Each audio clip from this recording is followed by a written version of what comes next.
Hi mga B! Welcome to my YouTube channel. So mini vlog lang tayo for today's video. Dahil ayan, wala na akong ma-upload sa aking YouTube. So i-flex ko muna yung aking mga video na sa aking gallery. So ayan, yung pupunta kami ng Baybay City. Piniplex ko ang aking OOTD for today's video. At yung headband niyan pala ay kay Ember Maeve. Habang iniintay namin yung mga kasamahan namin na nagre-ready. So ayan, si Emily naglalagay ng sunscreen. At itong aming Ember Maeve naman ay pinipisil-pisil ng kamay kasi medyo may lagnat ata si baby dyan, Ember. Habang inintay namin ang aming kasamahan, so ayan, nagpe-video muna ako dyan sa harapan ng aming bahay. Dahil ang tagal-tagal nila Tapos ayan na, nandito na kami sa may kasada. Ayan si Ember Maeve.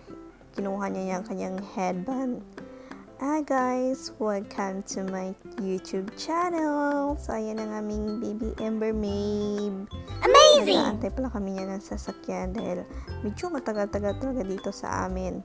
Probinsya ang mag-antay ng sasakyan. Makailang oras pa ata kami dyan na mag-antay.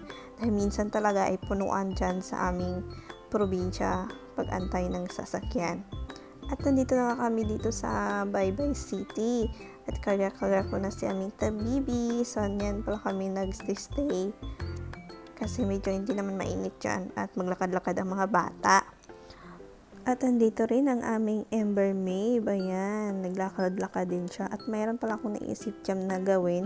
Yung viral sa TikTok. Yung magwa-walk challenge ng Killing Me Softly.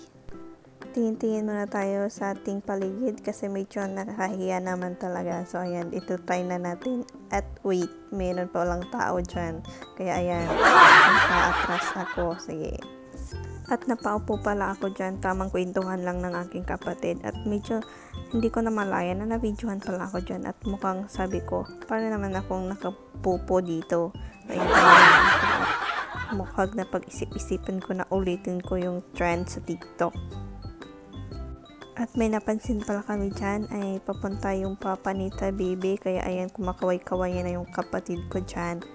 At simulan na natin ulit. Mag-take 2 tayo ng ating trend sa TikTok. Medyo nahiya talaga ako kaya hindi ko ma-perfect. Nakailang take pala ako dito kasi hindi ko talaga ma-perfect, no? Kasi nga daming tao. Tingnan nyo naman sa aming kaligid. Kaya ayan, medyo shy-shy pa tayo. Ayan. Take 3 tayo.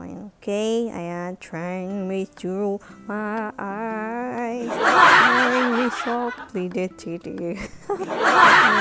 Nahiya na naman si Akit kasi nga madaming tao dyan. Kaya ayan, uulitin ko na naman. Sasamahan niyo ako. Trying me through my eyes. So ayan, haba na naman yung pagka-video. So ulit na naman tayo. So ayan, natawa pa ako dyan. Bakit ito mahaba? Yung cameraman ko is na mali. Kasi uulitin na naman namin. So, take 4. String me to my eyes. Can't be distance. Ito na yung na-perfect ko. So, medyo natawa lang talaga ako kasi nga medyo nahiya ako. Dinaan-daan ko lang sa tawa. Pagkatapos ang tamang kwentuhan at napag-isip-isip na namin na kumain na. Kaya naghanap kami ng makakainan at doon nga kami napunta doon sa may Alisisig. At ayan na si Ember. Excited na daw siyang kumain. Sabi ko, mag-smile na muna siya. At pupunta na kami sa aming kakainan. At ayan si baby na uhaw. So, dito pala kami kumain sa may only rice at may itong avocado shake. That's it.